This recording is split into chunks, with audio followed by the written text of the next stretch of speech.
Hari ini gue ngobrol sama Brian Valenza, seorang color artist yang udah kerja sama Marvel dan beberapa IP ternama lainnya. Let's go. Halo Brian. Halo Bang Radit. Ini lo bawa barang banyak banget nih hari ini nih. Ini pasti semua ada hubungannya sama lo. Lo nggak mau jualan di sini kan? Sekalian mau jualan boleh sih Bang. Oke, ini gue penasaran banget karena pekerjaan lo nih gue rasa menarik banget. Color artist. Yap, color artist. Jadi kita langsung ke komik dulu kali ya. Komik. Color artist tuh gimana? Bukannya orang yang bikin komik tuh cuma satu orang? Apa gimana tuh? Nah, itu sebenarnya agak panjang nih Bang. Kita harus breakdown dari basicnya dulu. Nah, jadi mungkin Bang Radit mikir kayak gitu karena emang di Indonesia kan banyak yang suka tuh manga ya. Kebanyakan manga dari Jepang, which is di sana tuh hanya yang ngerjain tuh mangaka atau mungkin sama asistennya. Jadi nggak dia yang bikin cerita, dia yang bikin gambar juga gitu kan. Bikin balon kata pun dia gitu. Nah, tapi di Amerika itu ternyata ada beberapa job desk-nya masing-masing Bang. Gitu. Jadi dari penulis sampai penciler, itu yang sketsanya, terus inker atau yang nintain, terus ada color artist, habis itu sama letterer. Bahkan letterer itu yang nulis di balon kata? Iya. Dia milih fontnya, milih desain balonnya, milih sound effect yang misalkan boom, luar, kayak gitu. Itu dia semua yang ngatur gitu. Jadi kurang lebih tuh dalam satu komik ada banyak banget orang lah ya. Iya, kurang lebih segitulah. Gue tuh pernah mendalami dunia komik Amerika ini. Karena dulu gue pernah bikin komik, namanya komik Kambing Jantan, itu yang bikin Dio Rudiman. Gue sampai berapa bulan gue belajar secara timnya ya. Walaupun ujung-ujungnya gaya manga-manga juga sih. Cuma gue penasaran. Karena salah satu penulis komik favorit gue itu namanya Neil Gaiman, pasti tahu lah ya. Neil Gaiman. Gue suka dia tuh dari nulis buku, maksudnya buku-bukunya dia gue suka. Terus gue baru tahu. Pas baca-baca dia juga nulis komik Sandman. Yang terbitin Vertigo kalau. Vertigo. Terus dia bilang dia penulis komik. Gue penasaran kayak gimana format penulis komik. Akhirnya gue bongkar-bongkar, gue cari, ternyata ada skripnya dia, skrip komiknya dia. Oke. Itu detail banget ya ternyata ya. Jadi panel satu. Iya betul. Bla-bla-bla gitu kan. Kayak gitu. Terus ntar kadang-kadang setting waktu. Ada dialog ntar kayak gimana, terus ada sound effect juga kadang-kadang penulis yang ngasih tuh. Oh, sound penulis effect. yang ngasih itu panelnya isinya apa aja? Iya, panelnya apa aja, angle-nya kayak gitu-gitu. Tapi mungkin nggak sedetail skrip film kali ya? Iya sih. Yang gue lihat sih waktu itu emang cuma panel 1, panel 2, panel 3. Nah, berarti komik ini itu hasil buah pikiran siapa kalau kayak gitu? Pertanyaan menarik. Jadi sebenarnya kalau yang gue tahu nih Bang ya, kalau untuk kayak yang publisher besar kayak Marvel, DC, secara IP itu karakternya punya mereka. Jadi kayak Spider-Man atau Batman gitu tuh punya mereka. Tapi misalkan mereka meng-hire penulis untuk bikin komik judul tertentu, misalkan Civil War atau apa, penulis itu dapat royalti juga. Jadi semacam ada sharing di situ gitu. Tapi kalau secara IP tetap kepemilikan di publisher. Nah, kalau ceritanya berarti ada produser eksekutifnya kah sehingga nanti lo ceritanya begini gini atau penulis bebas bikin cerita apa? So gue dia ada semacam senior editor. Dia kalau sekarang dia di Marvel bahkan setiap karakter tuh punya semacam editor sendiri. Jadi misalkan Spider-Man nih, editor senior Spider-Man tuh siapa? Jadi dia megang beberapa editor. Nah dia yang ngatur cerita Spider-Man saat ini tuh kayak gimana komiknya. Jadi ntar ada editor misalkan di X-Men beda lagi editornya. Gitu. Jadi mereka kayaknya menurut gue sih si senior editor itu yang ngatur jalan si timeline ini mau kayak gimana nih ceritanya. Untuk yang saat ini ya, supaya sama. Terus kan suka crossover tuh. Nah itu kayaknya emang bener-bener dari editornya, kemampuan editor untuk bikin gimana crossover ini menarik. Soalnya kan kayak komik Amerika tuh suka ada ini Bang, tau nggak kayak misalkan udah habis baca gitu terus lanjutannya ada di seri apa? Di seri apa gitu. Suka kayak gitu kan. Beda kayak manga kan nggak gitu. Iya. Wah, ini banget ya, kompleks emang juga ya. Kompleks sih. Kompleks ya. Itu plus minus kayaknya. Nah, lu berawal dari pembaca komik berarti? Membaca komik. Komik Amerika? Manga. Justru manga.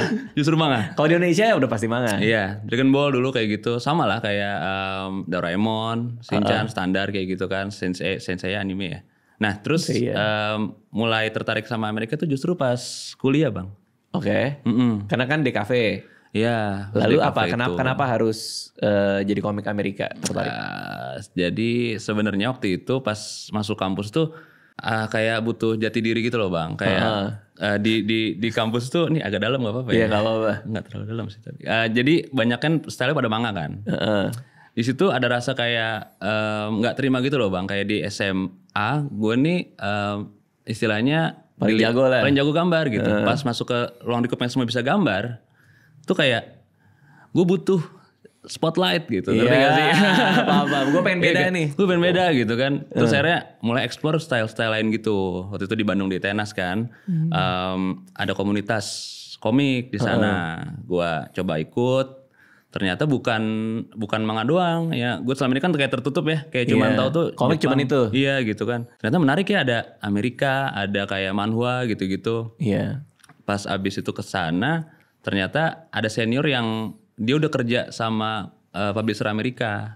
Di situ jadi mentor gue lah. Namanya Kang Yusuf Idris. Oke. Gitu. Dia ngajarin gue nih kalau komik Amerika nih lebih istilahnya banyak job desk-nya. Lo bisa milih jadi apa? Nggak harus lo misalkan gambar doang atau apa gitu kan. Oh gitu. Terus mulai terbuka. Terus kata dia secara bisnis pun lebih make sense karena kita bicara ini ya kayak in dollar gitu kan. Kayaknya masih bisa kita tembus ke sana dibanding ke manga. Soalnya kan kayak agak eksklusif ya. Kalau manga? Jepang kayak kita dulu tuh nganggapnya kayak kalau jadi mangaka kayaknya harus orang Jepang atau nggak harus pindah ke sana atau kayak gimana gitu. Jadi kayak mikirnya secara bisnis menarik juga nih kalau diikutin nih komik Amerika. Itu kata gitu. senior waktu itu. Iya dapat wejangan gitulah kurang lebih. Udah diiming-imingi nggak sama dia? Lu ngerjain ini bisa dapat sekian nih gitu. Pada saat itu. Ada sih, ada. Berapa tuh kalau boleh tahu dalam dolar gitu? Pada saat itu pada saat itu ya. Kayak salaman bisa $50. $50 gitu. Itu buat anak kuliah langsung. Wah langsung bisa pindah kosan nih gitu. Bisa kamar mandi dalam. Karena komik gak mungkin sehalaman dong. Iya kan? Betul. Minimal kan 20 kalau Amerika kan. 20 halaman kurang lebih. Tapi lo jadi pembaca komik Amerika. Akhirnya jadi baca. Tadinya yang agak sebel sama stylenya jadi mempelajari kan. Stylenya berotot-berotot gitu ya. Amerika kan. Iya. Terus ternyata pas dipelajari ternyata nggak pas gue baca-baca gitu nggak cuman kayak gitu stylenya ternyata. Ada yang lain. Kayak makanya Sandman tadi itu kan nggak kayak gitu kan gitu. Di Image Comics pun banyak style yang unik, bahkan ada style manga juga di situ gitu. Komik Sandman itu sampai gue suka banget Sandman. Sampai gue beli tuh dulu di Kinokuniya PS, Plaza Senayan. Itu nabung dulu tuh buat beli zaman satu kapan set. tuh? Oh udah lama banget. SMA itu 20 tahun lalu kali. Oke. 20 tahun lalu. Pas banget.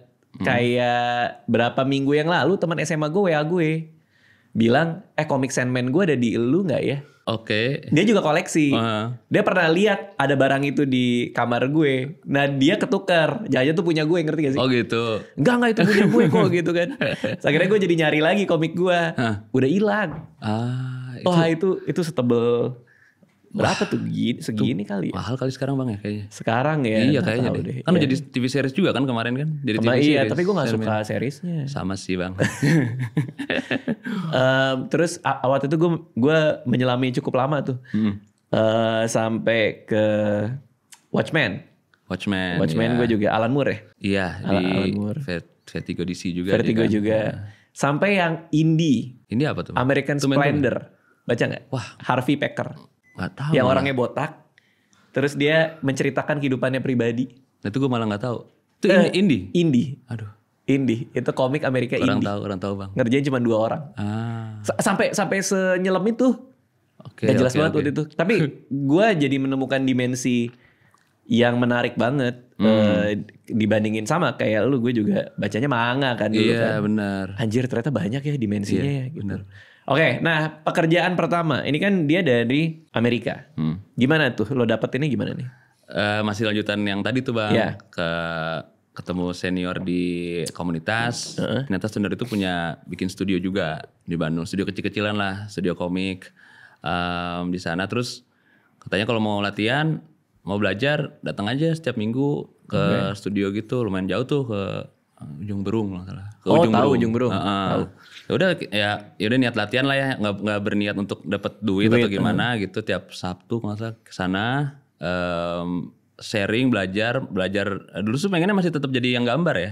Pengen tetap yang gambar, jadi belajar proporsi dulu, badan yang kayak gimana yang benar. Soalnya kan dari style manga ke style Amerika agak jauh ya. Kayak kita harus belajar basicnya lagi sebenarnya kayak gitu. Di situ jadi belajar sih sebenarnya bahwa gambar tuh tetap butuh basic, nggak bisa insting atau itu aja gitu kan. Nah sampai di sana ternyata mulailah dapat kepercayaan kayak coba deh iseng kerjain project ini nih, tes namanya itu apa ya, kalau bukan pitching namanya test page kali ya. Test page. Jadi, kayak name, kalau di manga tuh name ya. Name itu name. Nggak tahu gue malah kalau itu. Iya pokoknya dites lah gitu. Nah, semacam kayak jadi ada klien butuh komik style gini nih. Tapi dia belum mau bayar dulu, mau tes dulu nih satu halaman kayak gimana gitu. Nah, gue ikutan tuh mulai kayak gitu-gitu, kayak ya nggak diterima-terima sih karena masih jauh lah, masih baru lah gitu. Tapi setidaknya latihan gitu kan. Suatu ketika ditawarinnya test page-nya tuh coloring kalau nggak salah ya, ini agak-agak samar nih. Di tesnya coba, tapi ini ada tes tapi coloring gitu, mau nggak? Ya udahlah gue cobain gitu kan. Pas gue coloring ternyata gue lebih enjoy bang warnain. Kenapa? Dibanding gambar. Nggak tahu nih, yang gue tarik-tarik ke belakang setelah ini ya, setelah gue jadi color artist ya. Jadi pas gue kecil itu ternyata gue gambar itu sebenarnya buat buru-buru bisa gue warnain.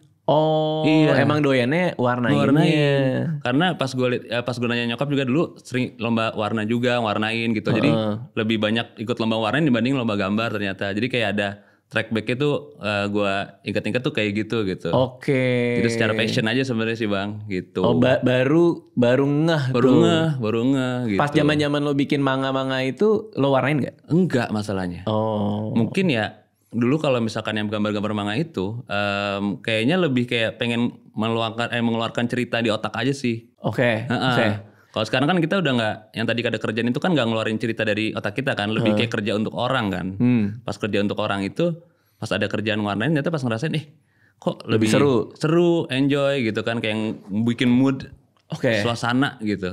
Nah ini sebisa beda apa ngewarnain sebuah gambar? Karena kalau dalam bayangan gue ya, di bayangan awam gue nih, dikasih gambar apa nih orang gitu kan kulitnya warnanya emang itu.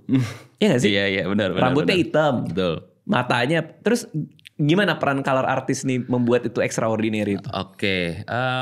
Sebenarnya agak mirip mungkin kayak film kali bang ya. Kan memang ada grading tuh ya. Grading warna. Tapi kita bedanya langsung pas ngeluarin langsung grading itu di otak gitu.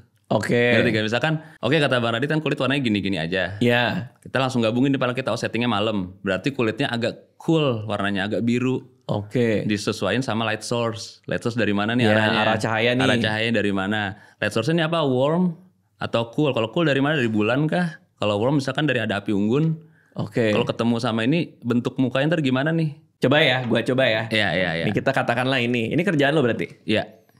Yang di cover ini dong pasti juga salah satunya. Cover enggak yang itu? Kebetulan gue dalamnya aja. Lo dalamnya. Kita dalamnya. Wow. Wah ini katakanlah ini nih. Iya. Ini semua lo pikirin berarti arah cahayanya. Betul. Kayak ini kan. Berarti kan source light dari kiri atas nih berarti ya. Iya kayak gitu. Apalagi terus kita juga harus mikirin kalau di komik kontrasnya gitu bang. Karena ini dikit teknis ya. Kayak kan kita fokus pasti ke karakter. Jangan sampai background ngalangin karakter gitu warnanya. Ngalangin maksudnya kita jadi fokusnya malah ke background misalkan, kecuali ada cerita tertentu yang biar kita untuk tertarik ke untuk fokus ke background, misalkan kayak ceritanya mungkin backgroundnya harus mencekam atau apa. Itu barulah kita bikin. Wah, gue kebayang sih. Ini Rhino ya. Rhino. Gue kebayang sih kalau dikasih satu panel doang, terus nggak ada, maksudnya dikasih satu halaman, nggak ada warnanya juga. Mulainya juga bingung sih kalau orang yang nggak ngerti ya. Iya sih. Gimana gue bingung? Gue mulai dari mana nih? Baca skrip biasanya bang. Kalau gue pasti harus baca skrip. Kenapa? Kan gambarnya udah ada. Kadang-kadang ngebantu buat nentuin ini setting ceritanya kayak gimana nih. Lagi malam kah? Lagi siang? Dan mood juga. Tetap harus. Kalau mood biasanya deskripsi nggak ada. Oke. Mood misalkan dari cerita aja, misalkan mencekam, lagi dikejar gitu, ya gue mungkin akan bikin moodnya jadi mencekam gitu. Ini warna air? Nah, nih warna air ini. Kalau warna air itu kayak minuman jus aja sih. Nah itu warna ada di skrip? Enggak. Lu bikin itu sendiri nih? Feeling aja. Kayak misalkan yang bikin Wakanda kan kotanya agak eksotis ya. Jadi bangunan-bangunan sama interior-interiornya gue bikin warnanya itu agak eksotis gitu bang. Oke. Termasuk air termasuk tadi. Kayak airnya tadi, gelasnya kayak gitu. Oh ini Shuri nih? Iya, itu lagi yang ceritain Shuri. Jadi di sini Shurinya udah jadi Black Panther juga apa belum? Kayaknya sih belum ini bang. Cuman emang lagi ngeluarin series buku sendiri aja si Shurinya. Oke. Nah ngerjain segini banyak nih, berapa lama? Kalau sekarang sih paling seminggu. Seminggu? Kalau sendiri ya, kan sekarang ada tim juga yang bantuin. Color artist ada tim? Ada tim. Wah, sekompleks itu ya pekerjaannya ya? Enggak, biar bisa nerima banyak aja sih bang. Sekalian ya. Gimana cara ngelola tim color artist? Oh iya, jadi bagi-bagiannya gimana? ada bagi-bagiannya. Bahkan color artist pun ada ininya. Jadi kayak pertama ada flat color. Kita warna dasar tuh bang.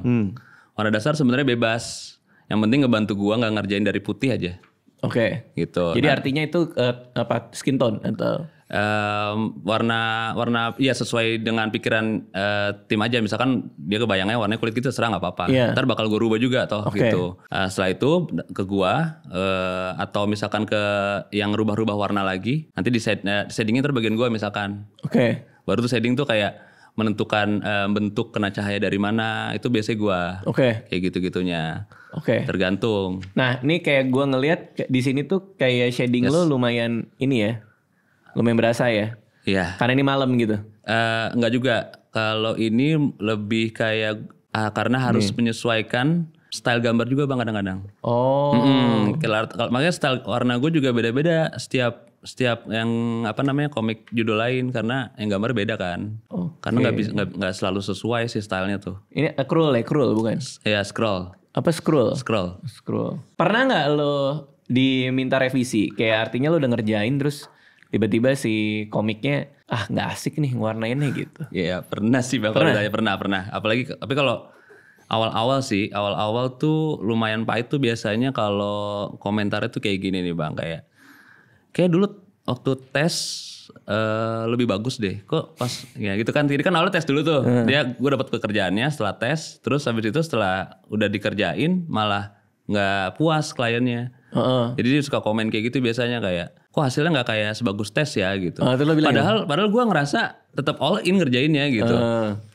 Ya tapi ya kalau kayak gitu sebenarnya jangan dilawan dengan keras juga sih. Ini mungkin tips dari gue juga gitu. Jangan defensif ya. Jangan defensif juga. Kadang-kadang kan emang kita kalau karya kita dikomenin tuh kayak seakan-akan personal ya bang ya kan, karena ini baby kita nih gitu. Tapi sebenarnya dia ngomen hanya si objek ini bukan kitanya gitu. Jadi gue mencoba untuk bagian mana coba mendingan daripada ngomen kayak gitu nggak membantu, mendingan tulis aja note misalkan lingkarin ini kurang apa ya nggak sih, kayak mendingan jadi kita sama-sama moving forward gitu daripada lo bilang kok ini kualitasnya kurang ya bagian mana gitu. Jadi biasanya gue minta untuk yaudah mendingan tandain. Tandain ntar gue benerin gitu. Berarti klien lo bule semua nih? Iya so far. Rata-rata? Susah kerja sama bule? Emang rewel itu gak? Kayak mendingan bule bang. Serius? Emang kenapa kalau sama ini? Gue gak terlalu judgement nih kayak. Tapi ini berdasarkan pengalaman kan? Udah pengalaman. Biasanya gimana yang kalau orang lokal tuh? Gue ngomongin yang bule aja deh, jangan ngomongin lokal. Oke. Mereka so far walaupun kayak gitu fair sih, kayak emang nggak basa-basi ya.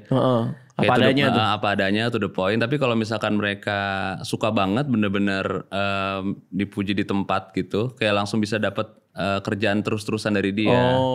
Kayak gitu. Terus soal payment pun sangat tepat waktu fair. Iya. Gitu Komit. Nah suka komit dan bisa menghargai dan bisa menghandle artis-artis yang suka baperan ini gitu.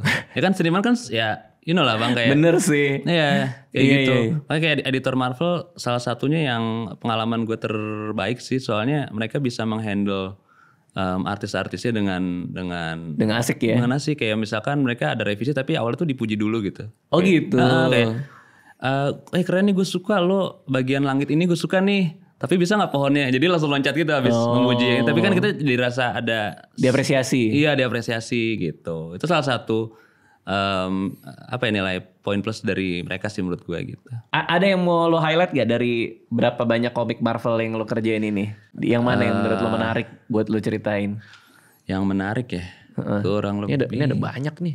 Ada Star Wars. Ada Star Wars juga. Planet of the Apes. Yang baru. Planet of the Apes yang baru.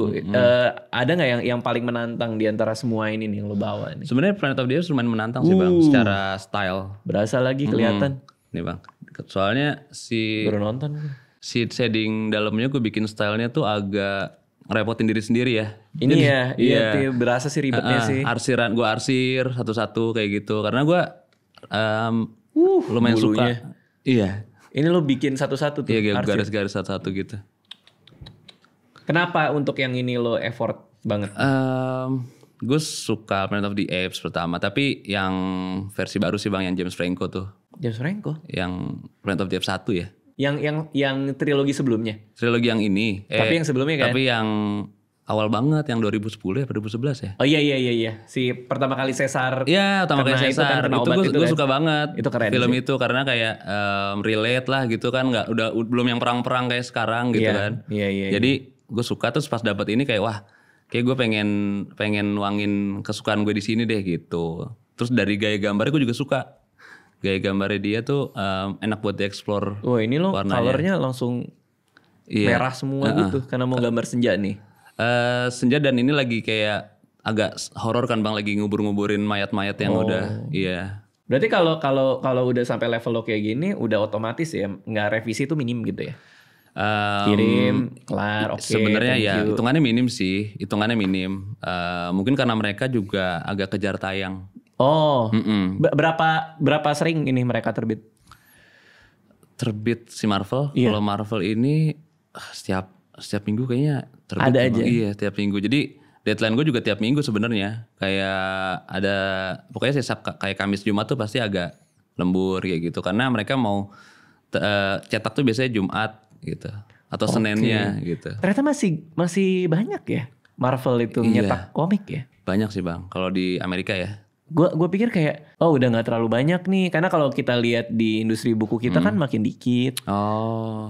Komik juga jarang kan. Yang nggak kayak dulu lah gitu. Kayak behaviornya beda sih bang. Kalau di sana, kayak apa ya? Kayak seakan tuh kalau gue kemarin kesana tuh ngeliat kayak komik tuh udah kayak majalah di salon-salon gitu nggak sih bang? Oh, udah ditaruh-taruh di mana-mana. Iya, kayak udah di mana-mana gitu. Terus udah, kan di tahun 50-an apa ya, 40-an tuh komik Marvel. Iya. Gimana cara kita mau masuk? Ini banyak pasti orang yang pengen mulai baca komik Amerika, tapi nggak tahu masuknya di mana. There's too many gitu. Ya nggak sih? Iya bener. Itu makanya kadang-kadang bikin gue juga malas ngikutin sebenarnya. Oh gitu. Jadi sekarang gue udah nggak begitu baca. Oh gitu ya? Iya, lebih ngerjain aja udah kayak aduh udah enek deh, udahlah. Udah jadi jarang baca beneran. Karena emang susah masuknya. Iya kan, ngikutinnya gimana nih? Ini kapan nih? Ini seri yang mana? Sebelumnya apa? Apa one off ini? Itu nggak one off sih. Jadi ada sebelumnya juga sebenarnya. Iya kan? Iya. Dan mereka masih bisa itu loh.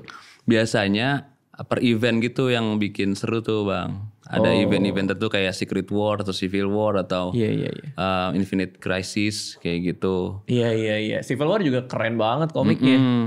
Itu kan kayak runut, jadi bisa ngikutin kan. Event ini pokoknya dari A sampai B sampai Z kayak gini nih gitu. Jadi mereka tinggal beli yang bundlingnya aja misalkan gitu. Oke, tapi lo sendiri pun udah nggak ngikutin? Udah nggak begitu ngikutin sih. Nah kalau kayak project kayak gini nih, ini lo edisi berikutnya lo juga warnain? Atau kadang-kadang lo nyelip nih satu episode lo yang ngerjain, satu buku lo ngerjain? Oke, jadi yang gue pegang sekarang ada yang reguler namanya, yang gue pegang terus. Ada yang selipan gitu tuh.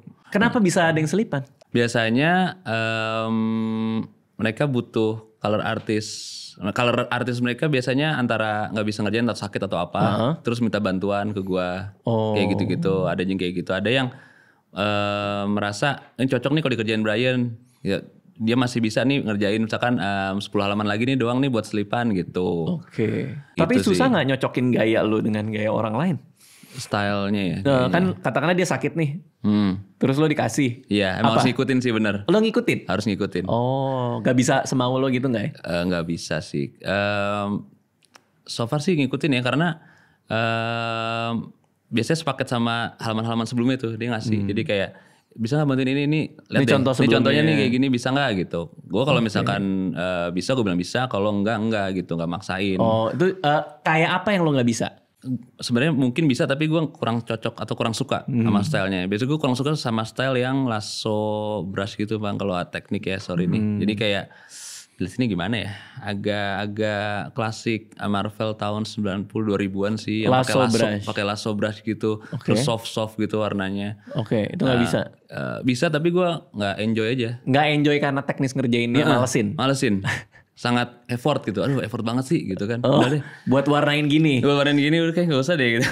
Nah tapi bicara teknis, lo warnainnya pakai apa? Ini kalau di sini kalau nggak salah pakai Photoshop ya? Masih Photoshop. Walaupun terkesan jadul, Brian mengaku masih lebih nyaman pakai Photoshop. Betul. Emang ada yang tidak pakai Photoshop? Gua taunya itu doang. Oh, ada macam-macam sekarang ya. Kayaknya ada Procreate kalau di iPad kan, ada CSP ya. Ada. Apa yang membuat itu lebih bagus dari Photoshop menurut orang? Nah itu yang saya tanyain bang, kenapa gitu? Karena di Photoshop udah lengkap menurut gua gitu. Karena Photoshop di sini dibilang katanya kesannya jadul. Kesannya jadul ya kan. Tapi menurut gua butuh Photoshop sebenarnya karena banyak, ini preferensi gua aja ya. Banyak layer adjustment kayak banyak mode-mode kayak multiply screen dan lain-lain tuh banyak banget. Di beberapa apps tuh belum ada. Gue butuh itu buat revisi kadang-kadang. Oh artinya lo bikin banyak layer? Iya buat nge-grading istilahnya semacam grading film gitu ya. Jadi misalkan kayak ada revisi nih warnanya kurang warm nih, kurang hangat. Ini lagi di padang pasir gitu. Gue gak perlu warnain ulang. Gue tinggal kasih layer adjustment.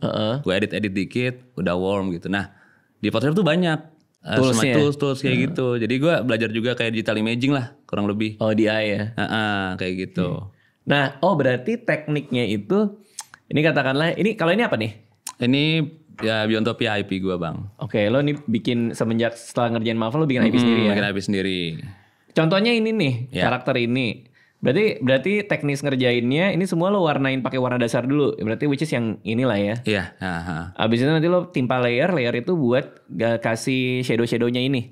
Iya, kayak gitu juga. Oh, ada berapa layer untuk satu badan doang? Ini berapa layer nih di Photoshop? Nggak banyak sih bang, kayak satu biasanya bahkan karakter gue gabungin semua. Maksudnya nggak banyak tiap part harus berbeda-beda layer gitu sih kalau kita bicara teknisnya. Soalnya pusing juga bang kalau misalkan harus kebanyakan layer. Ini yang mana nih malah gitu? Iya. Dan gue kebiasaan nggak ngasih nama. Jadi kalau udah banyak gue kasih nama kayaknya susah gitu. Jadi emang gue dikitin sengaja. Oke. Sengaja gue dikitin.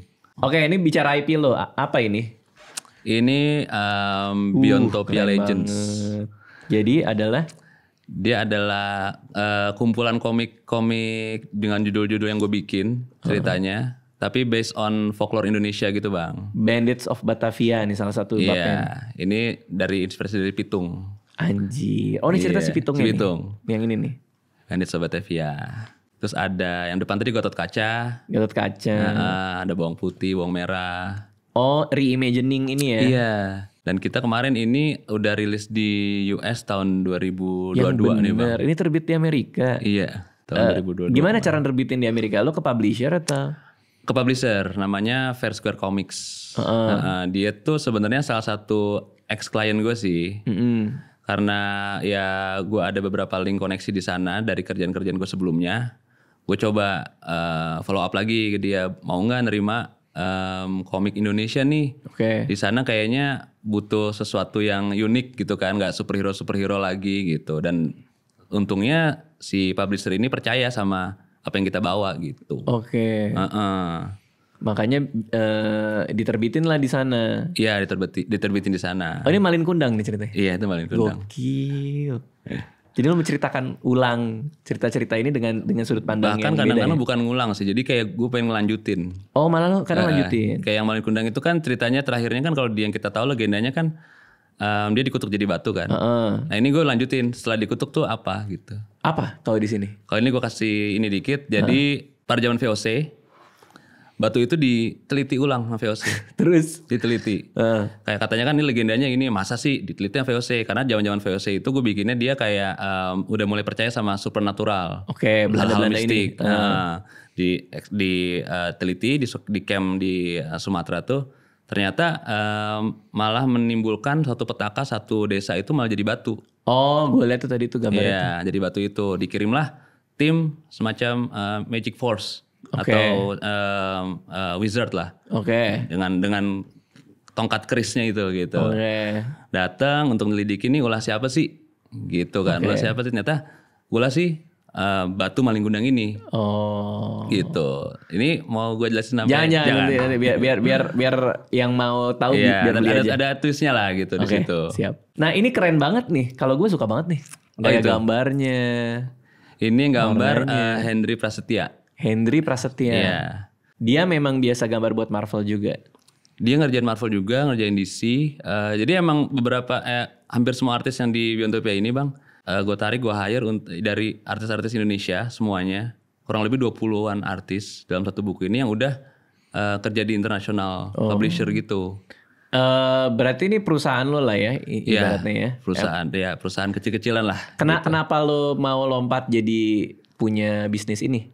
Awalnya nggak sengaja sih bang. Awalnya nggak sengaja. Kenapa tuh? Coba-coba nih awalnya. Awalnya coba-coba. Jadi awalnya tuh sebenarnya di studio coloring gua waktu itu sekitar 2018 lah. Pengen bikin suatu produk kayak nge-showcase kita bisa ngerjain beberapa style warna nih. Dengan kayak gitu, udah bikin komik aja. Kita cari kerjasama artis-artis yang gambar-gambar dengan berbeda style gambar. Nanti kita beda warnain dengan style kita sendiri, masing-masing tuh beda gitu, dengan genre horor apa gitu. Dengan niat apa? Dengan latihan kah atau? Pengen kita showcase aja sih kayak portofolio studio. Portofolio studio ntar kita jualin juga tetap. Tapi awalnya tuh gitu, buat portofolio studio nih bahwa kita udah bisa style warna kayak gini. Kan kita studio gue kan khusus coloring doang. Terus pas lagi proses 2018 tuh kan lumayan lama ya, nggak cepet lah untuk ngerjain seberapa banyak ngehandle berapa artis kayak gitu yang mau join sama kita. Timeline dan schedule mereka kan juga rada padet ya, jadi saling nunggu lah gitu. Akhirnya kebentuk sama pandemi. Pas pandemi 2020 itu kan di rumahin semua tuh ya, WFH semua yang kerja di studio. Terus jadi gue juga agak ada spare waktu untuk bisa ngerjain yang lain gitu. Akhirnya gue coba untuk belajar nulis. Oh, nulis cerita? Nulis cerita. Gue juga sebenarnya suka tapi gak pernah belajar dengan serius gitu. Pas pandemi itu gue belajar. Pernah datang ke kelas Bang Radit juga? Gak mungkin sih. Tapi yang online. Yang ngebahas ini Bang, 3X structure. Plot ya berarti ya? Iya, plot lah gak salah. Hah? Yang bener? Iya. Gue masih ada tuh PPT-nya. PPT-nya juga ada. PPT gue bagiin sih. Ngebantu tapi? Ngebantu banget. Serius? Iya. Jadi kayak hampir sama semua kan bikin cerita tuh kayak stage 1, 2, 3 itu kan kayak gitu. 3 bab itu kayak itu ngebantu banget. Terus sekarang lagi ada promo. Kalau jualan juga. Boleh Bang, boleh. Oke, terus. Terus kayak tapi apa yang paling kebuka yang lo dapat dari ikut kelas di luar kelas gue ya, lo ikut yang lain nggak? Iya, ada beberapa. Apa yang paling ngebuka soal menulis? Dari secara keseluruhan ya Bang ya. Nulis tuh susah ya. Ternyata susah dan sangat menghabiskan banyak waktu menurut gua. Beneran. Gue bisa bicara yang sama dengan coloring sih kalau ngelihat ini sih. Tapi kayak kalau coloring tuh kayak sehari bisa berapa, ya kan udah terbiasa sih Bang ya. Berapa panel gitu ya. Kayak kalau misalkan dibanding sama nulis ya. Ya gue nulis kok udah jam makan siang aja sih gitu. Padahal tadi masih pagi gitu. Kayak cepet banget waktu berlalu gitu. Dan belum jadi apa-apa. Belum jadi barang tuh. Belum jadi komik. Belum. Nah itu salah satu yang gue sadar. Emang susah, butuh waktu. Dan ya bener ide gak dicari, emang dikumpulin. Biasanya gue kalau ide gue catet-catet di HP atau apa. Nah salah satu juga ini karena gue suka ngumpulin ide juga. Walaupun gue belum belajar nulis waktu itu. Gue suka ngumpulin ide-ide ini di HP. Kayak misalkan kayak tadi tuh ide, bagus tuh kayak Malin Kundang ceritanya kayak gini. Tulis aja premisnya. Malin Kundang gini. Terus kayak si Pitung pada Sobat TV kayaknya oke deh kalau misalkan ceritanya gini si Pitung gitu. Jadi itu di notes? Di notes HP gitu biasanya ngumpulin. Terus ketika milih yang mana yang mau dieksekusi jadi tulisan yang lebih panjang? biasanya ada gue punya adik, dia juga suka nulis. Jadi gue suka discuss sama dia tuh soal nulis. Mana nih gitu. yang paling bagus dari ini nih? Kayak gitu.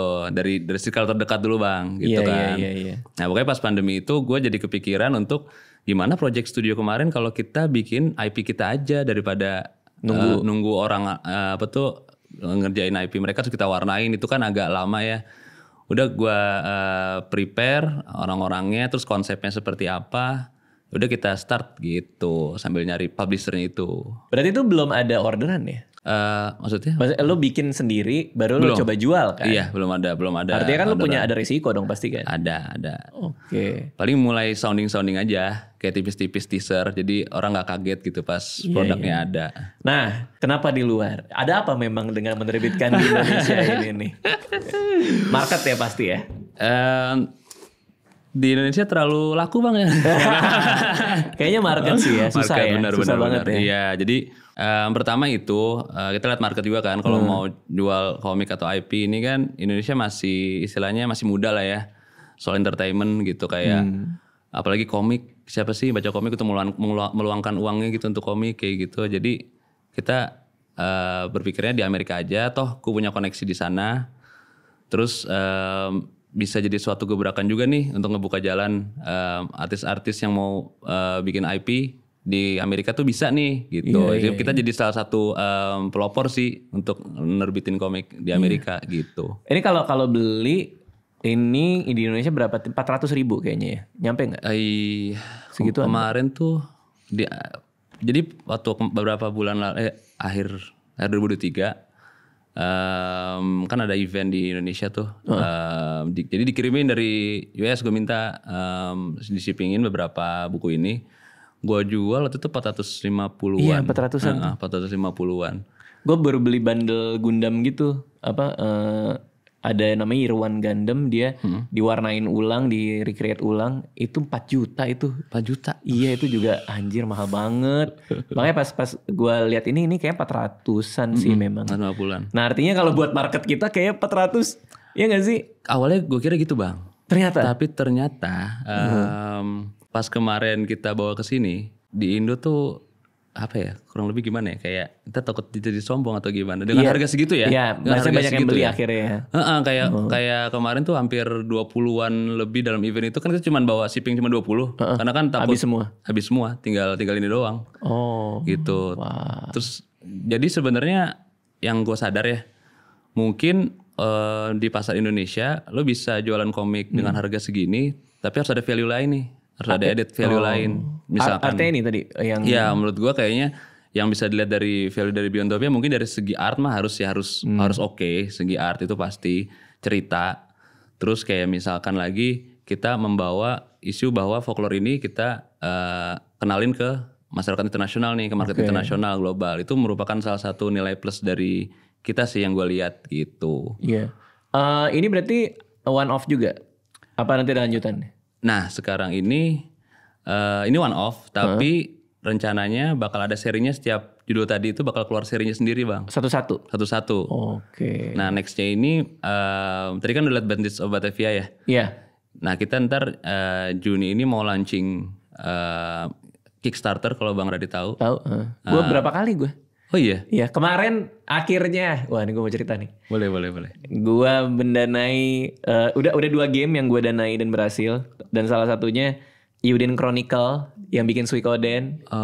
Yang suka game dia ya? Iya. Kalau gue nggak. Nama gue bro di credits. Wih. Nama gue di credit title. Iya pasti dapat kredit kan kalau di Kickstarter ya. Iya. Lo udah main ya? Udah tamat. Aduh, gue baru berapa, 1/4 kali. Lagi bagus banget ya. Gue roaming gue kalau game. Nggak main game. Nggak main game. Iya, tapi Kickstarter. Iya, jadi lo mau bikin Kickstarternya?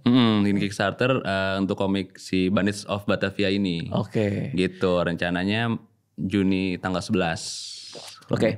Gue ada berapa kali juga tuh project di Kickstarter nggak jalan tuh, emang rese ya kadang-kadang ya? Maksudnya lo bikin atau gimana bang? Enggak, gue bayar. Oh bayar, tapi nggak hilang. Oh enggak, berarti hilang? Hilang, maksudnya nggak dikerjain. Tapi kan biasanya uangnya balik lagi bang?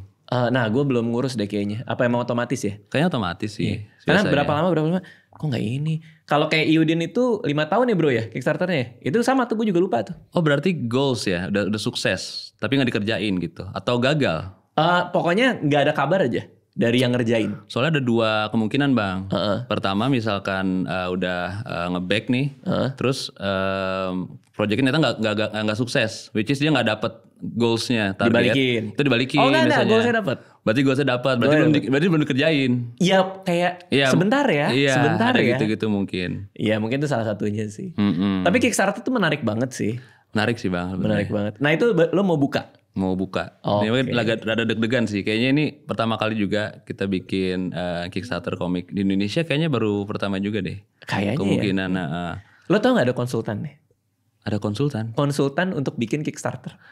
Tahu ya? Di Indonesia apa? Di luar. Di luar ya. Kita partneran juga sih. Ada partneran yang dia yang ngurusin Kickstarternya gitu. Gue sampai bengong sendiri gue. Kan gue lagi baca-baca apa gue gak ngerti lah. Tiba-tiba terdampar di sebuah page perusahaan yang kami adalah perusahaan yang ngebantu kamu yang mau Kickstarter. Iya. Jadi ngebantuin nge-set goals betul. Gitu. Itu ada lo pakai juga? Pakai tapi dia kebetulan bukan suatu perusahaan ya. Kan ada perusahaan yang Bang Radit bilang kan ada perusahaannya gitu kan. Kalau dia ini emang lagi-lagi mantan klien gua. Oke. Dia sukses sering di Kickstarter. Pernah lah ya. Projectnya sukses juga, bikin game juga, bikin komik juga. Terus gua ajak kerjasama partneran kita. Jadi yang ngurusin Kickstarter, yang ngurusin istilahnya percetakan dan lain-lain dia. Oke. Gitu di sana. Oke. Nah sekarang kita ke ini. Apa ini? Lo bawa action figure. Itu salah satu warna gua gak bisa bilang gambar ya. Warna gua yang ada di packaging si Spider-Man ini. Berarti artinya lo ngewarnain ini? Yap, itu pertama kali debutnya si karakter itu si Chasm ini. Chasm itu. Lo ngewarnain ini tapi ini enggak dong? Enggak. Ini dari pabrik lah ya. Dari pabrik dibawa aja. Kemarin sempat ini soalnya bang sempat agak viral ya sebutnya nih ya di TikTok gitu pas gua nemu ini di PIM. Karena? Ya gue posting aja kan gue iseng ya. Gue nemu karya sendiri nih di PIM gitu, foto sama gua gitu mainannya. Kaget orang-orang. Terus rame gitu. Gitu dong rame ya. Rame karena kayak orang gak nyangka lu kan. Iya. Maksudnya ini kayak mas-mas Starbucks nih. Iya betul. Mas-mas Jeko yang biasa ngerokok di luar nih. Ini halu nih. Iya nih. Tapi gitu. banyak yang gak percaya gak? Ada gak yang kayak bohong lu gitu? Kalau bohong lu sih enggak sih. Lebih kayak seriusan bang gitu-gitu doang. Iya seriusan bang. Mana kreditnya gitu-gitu. Iya biasanya biar nambah ini kan. Biar nambah traffic kredit komiknya gue kasih gitu-gitu. Ya ini nama lu aja di sini nih. Valenza itu. Iya. Priantno ini siapa nih Priantno? Prianto itu senior gue juga di color artist juga dia. Berarti dia colorist juga? Colorist juga. Oh, dulu kerja bareng di studio gitu. Villanelli tuh yang striker dia. Oh.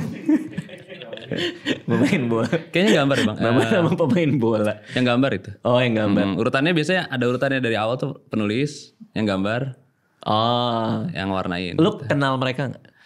Sejujurnya enggak. Enggak ya? Sejujurnya enggak. Jadi namanya kerjaan ini udah kayak super timnya dikumpulin ya? Iya. Tanpa tahu satu sama lain. Iya paling kayak kenalnya pas muji-muji doang ya bagus gitu.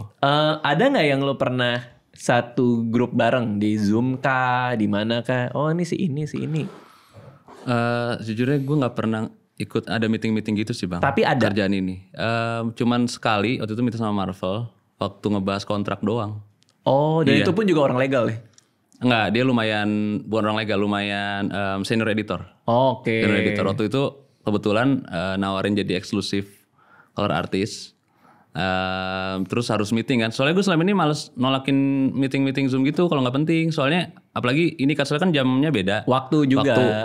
Terus kayak nggak tertulis gitu harus nggak enak lah, gue nggak nyaman aja gitu kan. Jadi kalau bisa mah nggak usah gitu, email aja. Tapi ternyata ini harus gitu kan. Yaudah oke, gue ikut di situ dan ya pengalaman sih oke. Mereka sangat santai banget gitu, baik banget. Untuk pas penawaran kontrak itu gitu. Itu cuman itu aja. Berarti WA group nggak ada? Nggak ada. Nggak ada WA group ya? Nggak ada. Orang sana nggak doyan kan? Orang kita doang yang dikit-dikit WA group ya? Nggak ada. Ini berarti lu kan warnain. Dan berarti lu menciptakan warna untuk karakter ini? Atau udah ada guide nih? Ada guide semacam notes sih kalau nggak salah. Notes. Terus ini jadi mainan. Jadi mainan. Ini ada residualnya berarti, ada royalti atau? Kayaknya kayak yang gambar deh, sebagai desain. Kalau ke colorist enggak. Makanya ini kalau bisa Marvel ya tolong dapat Oke. Karena kan setahu gue biasanya ada tuh. Tapi itu hanya untuk yang gambar kali. Gambar gitu. Karena mungkin dia juga udah ngasih notes gitu kali ya. Warnanya udah tahu kayak gini. Gue cuman ikutin aja gitu. Oke, berarti ada satu lagi juga ini, Black Bull. Nah, Black Bull nih, ini baru prototype nih Bang. Dari Bandits. Ini punya lo sendiri. Batavia, iya. Black Bull si Pitung dong? Si Pitung. Oh. Gitu. Gimana caranya bikin mainan nih? Ada ininya? Ada pabriknya sendiri atau gimana nih? Kita masih homemade sama timnya Ezra. Serius gitu. Homemade ini? Homemade. Pakai apa? Kita pakai 3D print sama resin. Catnya juga masih manual ya, Ezra ya? Gile. Dijual berapa ini? Masih belum dijual, masih prototype aja sih. Kenapa orang kalau beli beginian nih, mereka nggak pernah mau buka? Kenapa sih? Itu banyak banget tau. Iya juga sih ya. Dulu gue buka Bang, sekarang kenapa nggak dibuka ya? Iya. Iya juga sih. Emang kadang nggak dimainin kali? Karena kadang-kadang packaging itu bagus gitu, jadi untuk dibuka sayang gitu Bang. Gitu ya? Emang udah nggak dimainin soalnya kan. Dulu mungkin masih sering dimainin gitu ya. Iya sih. Biasanya dimaininnya gimana ya? Ya cu gitu aja sih Bang. Bunyinya ya. Cu. Gue kadang mikir gimana ya maininnya ya? Kadang-kadang ya ditaruh di kalau udah masih kecil pas udah besar nih Bang. Ya sekarang. Sekarang udah nggak dimainin. Nggak dimainin. Paling ya? kayak pose terus ditaruh di meja aja gitu. Pose terus kita kerja terus dia ngeliatin kita. Kita ngeliatin dia gitu. Sama, gue kan lagi ngerakit Gundam kan. Pas jadi gue bingung. Nah itu dia. Ngerakitnya oke lah. Ngeliatin aja sebenarnya. Pas jadi kayak gue apain nih? Kenapa gue rakit ya gitu? Oh iya. Iya kan? Iya benar. Tapi kalau ini mungkin karena ada box ya. Iya. Jadi dipajang kayak gini lah gitu. Lo mengapresiasi semua elemen di dalamnya nih. Betul. Ada packagingnya, ada apa. Benar. Berarti ini semua juga dipikirin dong ya? Dipikirin Bang. Desainnya. Termasuk nih coloringnya dari lo juga? Coloringnya gue. Oke. Tapi kalau coloring mainannya sih enggak ya. Dari itulah ya. Dari emang yang art designer ya. Art designer ya. Toy artist. Oh itu beda lagi namanya. Apa nih tantangan Biontopia ini nih menurut lu nih? Tantangannya di Indonesia. Sebenarnya kan kayak tujuan awal kita ke tetap market luar, ke market Amerika sebenarnya. Kalau misalkan di Indonesia sendiri sebenarnya pengennya tuh emang masif sebagai dikenal dulu aja sih Bang. Oke, Biontopianya. Kayak gitu. Kalau untuk menjual dan lain-lain kita kemarin berhasil ngebangun audiens kita dengan yang jual harga produk segitu masih oke-oke aja gitu. Iya, kan habis tuh 20. Jadi menurut gue tantangannya adalah untuk nyebarin dulu kayak kita tuh siapa, kita tuh kayak gimana, kita value kita gimana sih. Gitu aja so far kalau di Indonesia. Gua kan suka nulis cerpen apa segala macam. Terus suatu saat tuh gue ditanya penerbit gue mau nulis buku lagi nggak. Begitu gue ngeliat di marketplace, buku bajakan banyak banget Pak. Oh iya benar. Banyak banget. Udah gitu sampai review orang ngasih bintang 5, terus bilang udah dibeli walaupun bajakan. Aduh, ngomong gitu walaupun bajakan. Iya walaupun bajakan masih enak juga dibaca. Berarti kan dia secara aktif membeli bajakan kan. Iya benar. Itu bikin gue patah hati banget sih. Makanya gue udah lama gak nulis buku juga. Nah gitu. Terus gue mikir dulu bahkan ya, gue kan bikin buku judulnya Kambing Jantan. Buku gue dibajak. Oke. Itu bahkan dari penerbit kita kerjasama gimana cara membajak buku gue sendiri supaya jadi kita bajak buku sendiri ditaruh di lapak bajakan. Harga buku gue murahin 1.000 perak. Terus laku akhirnya? Akhirnya laku. Yang bajak gak laku kan, berhenti bajak buku gue. Gue gak dapet apa-apa. Itu harga cetak doang itu. Buat nutupin aja ya? Hanya buat ngusir bajakan. Itu bajakan. Gue relain aja royalti udah. Tapi kalau sekarang masih gitu gak sih Bang sebenarnya? Kalau di buku? Tapi masalahnya itu di marketplace masih bajakan gitu di mana-mana. Ya? Itu problemnya. Oke. Sebenarnya kalau di komik ada juga banyak sebenarnya sampai sekarang bajakan kayak Marvel gitu, tapi lebih ke digital nih ya. Nah, gue baru mau nanya itu tuh. Apakah lu nggak tertarik mendigitalkan ini karya-karya ini? Karena bajakan itu. Iya, awalnya tuh sebenarnya pengen. Awalnya kan biasanya sepaket ya kayak Marvel ngeluarin fisik pasti ngeluarin PDF-nya pasti. Oh gitu? Iya. Di Marvel apa One ya? Marvel apa? Ya tuh yang dia punya platform sendiri tuh ya. Itu tuh di situ. Nah tapi yang minusnya adalah sehari kemudian ya langsung ada di mana-mana, di website-website yang ilegal. Itu nggak bisa dihindari. Nggak bisa sih, tapi ya iya itu kalau menurut gue nggak bisa. Karena Amerika aja udah kayak gitu masih aja ada banyak banget dan up to date masalahnya. Si pembajak-pembajak itu up to date. Jadi mungkin kalau mau Biontopia mengurangi itu bukan untuk berhenti jual versi digital. Mungkin kita akan bikin produk yang emang gratisan aja. Jadi ada tier yang gratisan, tier yang murah, tier yang agak mahal, sama yang mungkin premium gitu.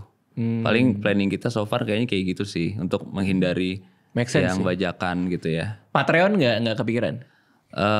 Sempet kepikiran tapi kayaknya belum cocok sih sama ini kita gitu. Gua kan ini suka main D&D, Dungeons and Dragons. Itu suka beli peta buat mainnya gitu. Iya. D&D lo main D&D juga?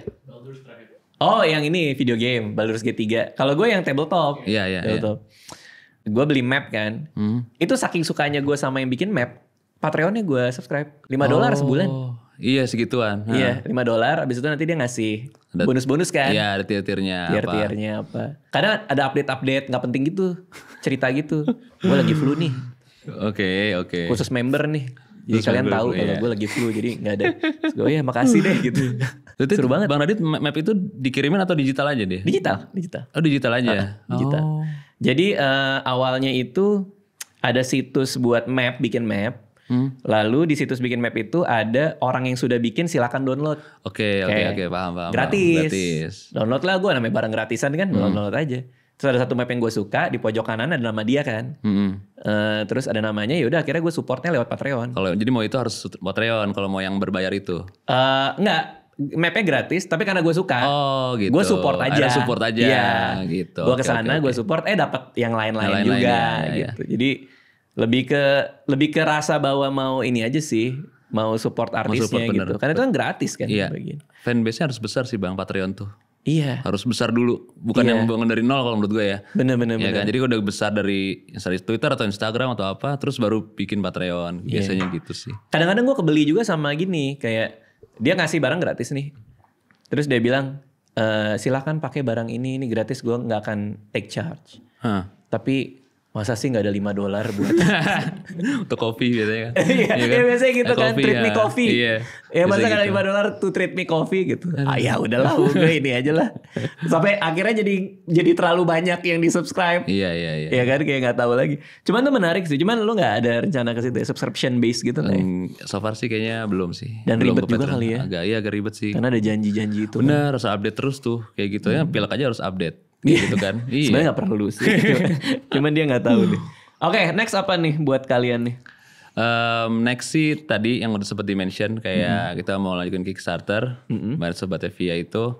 Ini salah satu project yang rada personal juga buat gue. Soalnya kayak gue dari Betawi juga. Oh gitu.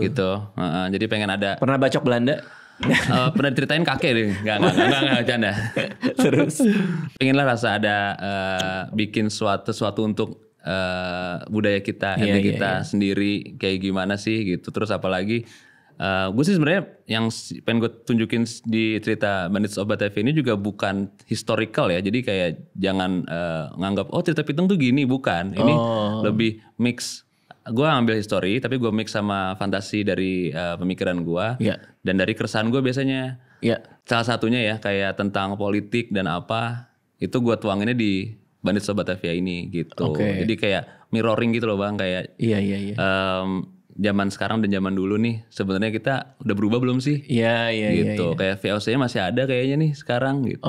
Semacam itu. Jadi artinya keresahan sama politik sekarang lo samarkan dengan cerita Pitung ya gitu. Tapi keresahannya real tuh. Keresahannya real. Semacam itu Bang. Thank you Brian, good luck buat semuanya. Sukses buat Biontopia ya. Sukses juga buat Biontopia. Thank you Bang.